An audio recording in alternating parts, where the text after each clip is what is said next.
नमस्कार दोस्तों, SMD channel के अंदर आपका बहुत बहुत स्वागत है। दोस्तों, इस वीडियो के अंदर हम बात करेंगे नेटवेब टेक्नोलॉजीज़ इंडिया कंपनी के स्टॉक के बारे में। जैसे कि आप देख सकते हैं, फ्राइडे का जो हमारा सेशन था, स्टॉक के अंदर में करीब करीब 8% की तेज़ी देखने को मिली थी। अब दोस्तों, जो कल का हमारा सेशन होगा 22 सितंबर का, उसके लिए हम बात करेंगे स्टॉक में क्या हमारे पॉसिबल टारगेट्स हो सकते हैं दोस्तों, और क्या इसमें इंपॉर्टेंट न्यूज़ निकल कर आ रही है, और शॉर्ट टर्म में क्या टारगेट निकल सकता है, और लॉन्ग टर्म के लिए हम किस टारगेट तक इस यहाँ पर अपनी पोजीशन को बनाकर चल सकते हैं। इन सबको हम कवर करेंगे दोस्तों इस वीडियो में। लेकिन उससे पहले एक नज़र मार्केट कैप पर अगर डालें तो 18,500 करोड़ का मार्केट कैप है। पी रेशियो इस वक्त काफ़ी ज़्यादा चल रहा है, फेस वैल्यू इसकी 2 है।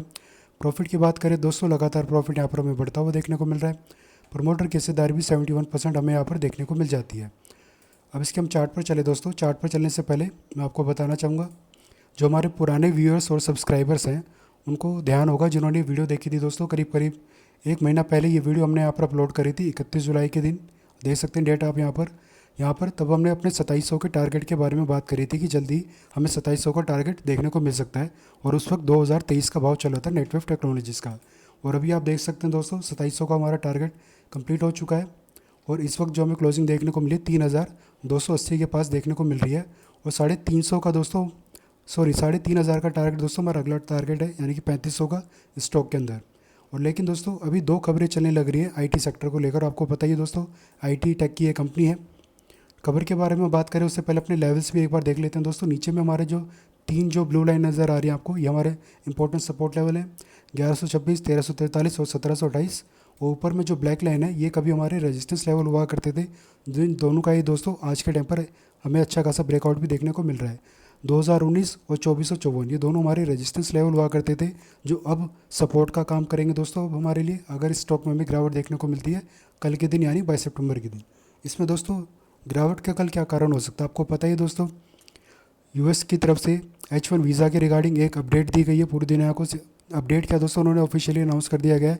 अब जो है करीब करीब $1 लाख की फ़ीस लेनी पड़ेगी, तब जाकर आपको H1 वीज़ा जो है मिलता हुआ देखने को मिलेगा। यानी कि जो फ़ीस पहले 6 लाख की लगा करती थी, अगर किसी हमारे भारतीय इंजीनियर या डॉक्टर को अमेरिका में जाके काम करना होता था तो 5-6 लाख में फ़ीस लगा करती थी और वो आराम से अमेरिका में चले जाते थे।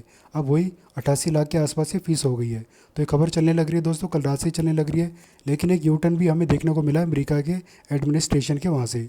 उनकी तरफ से कहा गया है कि कुछ जगह पर एग्जाम्पशन यहाँ पर आपको देखने को मिल सकता है, जैसे कि मेडिकल फील्ड के लिए और इंजीनियर सेक्टर के जो लोग हैं उनके लिए ये जो है एग्जाम्पशन उनको मिल जाएगा, इस H1 वीज़ा का जो नया रूल लेकर आई है अमेरिका की गवर्नमेंट।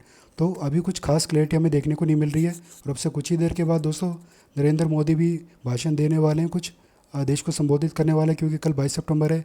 जीएसटी के जो नए नॉर्म्स निकल कर आए थे हमारे सामने, वो कल से इम्प्लीमेंट हो जाएंगे। कल से थोड़ी बहुत चीज़ें हमें सस्ती देखने को मिलेंगी उसके रिगार्डिंग। प्लस हो सकता है अमेरिका ने जो H1 वीज़ा का बॉम्ब फोड़ा इंडिया के ऊपर, इंडिया को टारगेट करते हुए, उसके ऊपर भी नरेंद्र मोदी की तरफ से कुछ ना कुछ बयान आता हुआ हमें देखने को मिल सकता है। तो कल का दिन दोस्तों बहुत ही ज़्यादा इंटरेस्टिंग रहने वाला है स्टॉक में।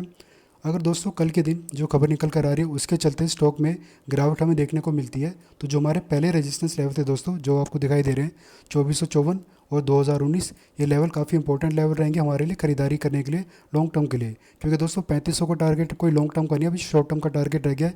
ये जल्दी 3500 का टारगेट आ सकता है। और दोस्तों इसके ऊपर हमारा जो टारगेट रहने वाला है स्टॉक के अंदर, वो होगा हमारा कम से कम 4300 का टारगेट होगा दोस्तों, जो थोड़ा सा टाइम ले सकता है आने में। अब 4300 का हमारा टारगेट है, क्योंकि दोस्तों 3500 का टारगेट आप मान के चलिए ये बस आने ही वाला है बहुत ही जल्दी।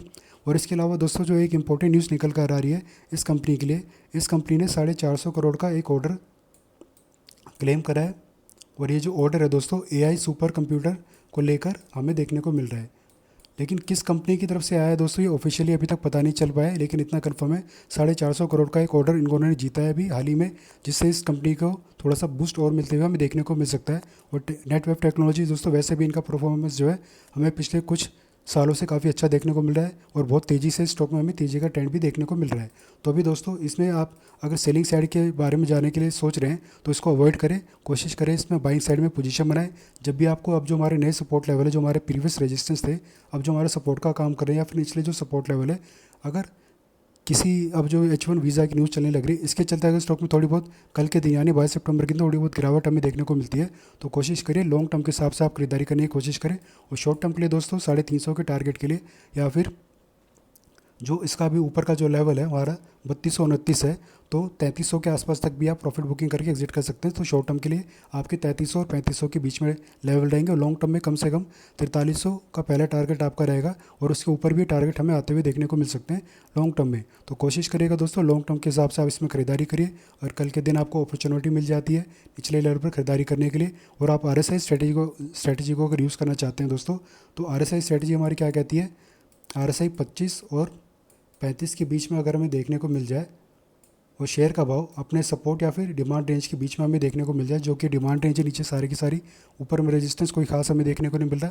तो इस रेंज के पास जब भी आपको देखने को मिल जाए और साथ में कोई बुलिश कैंडलस्टिक पैटर्न बनाकर दे दे और वो कंफर्म हो जाए, तब आप यहाँ पर बाइंग साइड में पोजीशन बनाकर चल सकते हैं। लेकिन दोस्तों मैं फिर से कहूँगा आपको, इसमें आप लॉन्ग टर्म के हिसाब से अपनी पोजीशन को क्रिएट करेंगे तो डेफिनेटली आपको आने वाले टाइम में अच्छे खासे रिटर्न आते हुए देखने को मिल सकते हैं। तो दोस्तों एक छोटी सी अपडेट थी जो आपसे शेयर करनी थी इस वीडियो के माध्यम से स्टॉक के रिगार्डिंग। अगर आपको दी गई जानकारी अच्छी लगी है, यूज़फुल लगी है, तो वीडियो को लाइक करना, चैनल को सब्सक्राइब करना। धन्यवाद।